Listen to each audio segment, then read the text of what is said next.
കേരളത്തിലെ ജനങ്ങൾക്കിടയിൽ മതവിദ്വേഷവും ഭിന്നിപ്പുമുണ്ടാക്കി വോട്ട് നേടാനുള്ള CPM-ന്റെ കുതന്ത്രങ്ങൾ ഇനി വില പോകില്ല എന്ന് മുസ്ലിം ലീഗ് നേതാവ് PK കുഞ്ഞാലിക്കുട്ടി. സമസ്തയെയും ജമാഅത്തെ ഇസ്ലാമിയെയും മുന്നിൽ നിർത്തി രാഷ്ട്രീയ മുതലെടുപ്പ് നടത്താനുള്ള LDF-ന്റെ ശ്രമങ്ങൾക്ക് മുന്നിൽ വെറുതെ മെനക്കെട്ടിട്ട് കാര്യമില്ല, ഇത് വിട്ടേക്കൂ എന്നാണ് അദ്ദേഹം തുറന്നടിച്ചത്.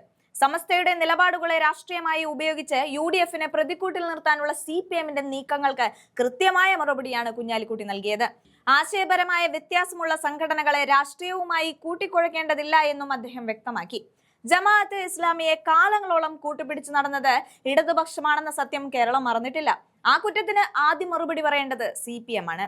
സോഷ്യൽ മീഡിയയിൽ പഴയ ചിത്രങ്ങളും ചില മാധ്യമ പ്രവർത്തകരുടെ ചോദ്യങ്ങളും ഉപയോഗിച്ച് പുകമറ സൃഷ്ടിക്കാനുള്ള CPM-ന്റെ അധര വ്യായാമം ഇനി ചെലവാകില്ല. കഴിഞ്ഞ തെരഞ്ഞെടുപ്പിൽ ഈ വർഗീയ കാർഡ് CPM നന്നായി ഇറക്കിയതാണ്. പക്ഷേ ജനങ്ങൾ അത് തള്ളിക്കളഞ്ഞു. ചില ചാനലുകളെ ഉപയോഗിച്ച് ഇല്ലാത്ത കഥകൾ മെനയുന്നത് നിർത്തണമെന്നും ഇതിന് പിന്നിലുള്ള LDF അജണ്ട കേരളം തിരിച്ചറിയുന്നുണ്ടെന്നും കുഞ്ഞാലിക്കുട്ടി ഓർമ്മിപ്പിച്ചു. UDF-ന്റെ ഐക്യത്തെ തകർക്കാനുള്ള ഒരു ശ്രമവും വിജയിക്കില്ല എന്നതിനുള്ള വ്യക്തമായ സൂചനയാണ് PK കുഞ്ഞാലിക്കുട്ടിയുടെ ഈ വാക്കുകൾ.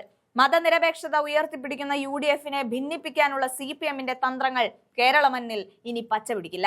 നുണക്കഥകൾ തകർന്നു വീഴുന്ന കാഴ്ചയാണ് നമ്മൾ ഈ ദിവസങ്ങളിൽ കാണുന്നത്. എന്തായാലും കുഞ്ഞാലിക്കുട്ടിയുടെ ആ വീഡിയോ നമുക്കൊന്ന് കണ്ടു നോക്കാം. ഈ ജമാഅത്തെ ഇസ്ലാമിക്കെതിരെ ശക്തമായ നിലപാടാണ് സമസ്ത എടുക്കുന്നത്. പ്രമേയം പാസാക്കി ഈ സമ്മേളനത്തിൽ ആശയപരമായി ഒക്കെ തീർച്ചയായും വ്യത്യാസം ഉള്ള സംഘടനകൾ ആണ് അതൊക്കെ. അത് അവർ വളരെ നന്നായി അവരവരുടെ ആശയം പ്രചരണം നടത്തും. സമസ്തയുടെ ഈ കാര്യത്തിലൊക്കെയുള്ള സമീപനം വളരെ കാലമായിട്ട് നമുക്കൊക്കെ അറിയുന്നതാണ്.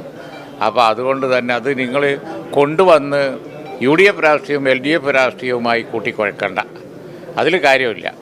കാരണം UDF രാഷ്ട്രീയവും LDF രാഷ്ട്രീയവുമായി അത് കൊണ്ടൊന്ന് കൂട്ടിക്കുഴച്ച് മുതലെടുക്കാൻ കഴിയില്ല.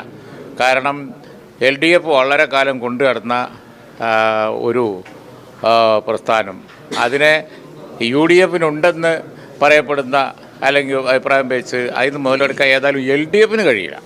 ആ കാര്യം ഉറപ്പാണ്. കാരണം LDF ചെയ്ത കുറ്റത്തിന് മറുപടി അവർ ആദ്യം പറയണ്ടേ. അത് പറയാതെ ഇതിങ്ങനെ അവരെ പോസ്റ്ററും അതുപോലെ തന്നെ സോഷ്യൽ മീഡിയയിൽ വന്ന ഒന്നിച്ചിരിക്കുന്ന ഫോട്ടോകളും അവർ പറഞ്ഞതും ഒക്കെ ഇവിടെ ജനങ്ങളുടെ ഹൃദയത്തിൽ ഉണ്ടാകുമ്പോൾ വെറുതെ ഈ അതര വ്യായാമം നടത്തിക്കൊണ്ടിരിക്കുന്നത് നിങ്ങൾ പത്രക്കാരെങ്കിലും ഇതിൽ നിന്ന് മാറിക്കണം എന്നാണ്. കൂടുതൽ പറഞ്ഞാൽ കഴിഞ്ഞ തെരഞ്ഞെടുപ്പ് തെളിയിച്ചു. നിങ്ങൾ ഈ പത്രക്കാരിടയിൽ 2-3 പത്രക്കാർ ഇതിങ്ങനെ ആവർത്തിച്ച് പറഞ്ഞുകൊണ്ടിരിക്കുന്നത് ഒരു പ്രയോജനവും ഇല്ല. നിങ്ങൾ അല്ല, ഞാൻ പറഞ്ഞതാ, നിങ്ങൾ മെനക്കെട്ടിട്ട് കാര്യമില്ല, വിട്ടുകളാ. കഴിഞ്ഞ തെരഞ്ഞെടുപ്പിൽ വേണ്ടത്ര പ്രയോഗിച്ച് നോക്കിയില്ലേ, മെനക്കെട്ടിട്ട് ഒരു കാര്യമില്ല. ചാനൽ ഏതാണ് ഇതിനു വേണ്ടി ഞാൻ പറയാം പതിവ് അത് പിന്നീട് ആവർത്തിച്ച് ചോദിച്ചിട്ട് ഒരു കാര്യമില്ല. ഇതിനു വേണ്ടി പ്രചരണം നടത്തുന്ന 1-2 ചാനൽ, ഞാൻ ചാനലിൻ്റെ പേരൊന്നും പറയുന്നില്ല, കഴിഞ്ഞ അസംബ്ലി തദ്ദേശ തെരഞ്ഞെടുപ്പിന് മെനക്കെട്ട് നോക്കിയതാണ് ഈ കാര്യം പറഞ്ഞിട്ട്. ഇല്ല, ഇനിയെങ്കിലും നിങ്ങൾക്ക് അതൊന്ന് വിട്ടുകൂടെ? വെറുതെ ആവർത്തന വിരസതയ്ക്ക് വേണ്ടിയെങ്കിലും നിങ്ങളാവുന്ന വിട്. അല്ല, ഞങ്ങളിപ്പോൾ ആ വിഷയം ആലോചിച്ചിട്ട് പറയാം. ലീഗ് നിലപാട് ലീഗ് ചർച്ച ചെയ്തിട്ട് പറയാം. Okay, thank you.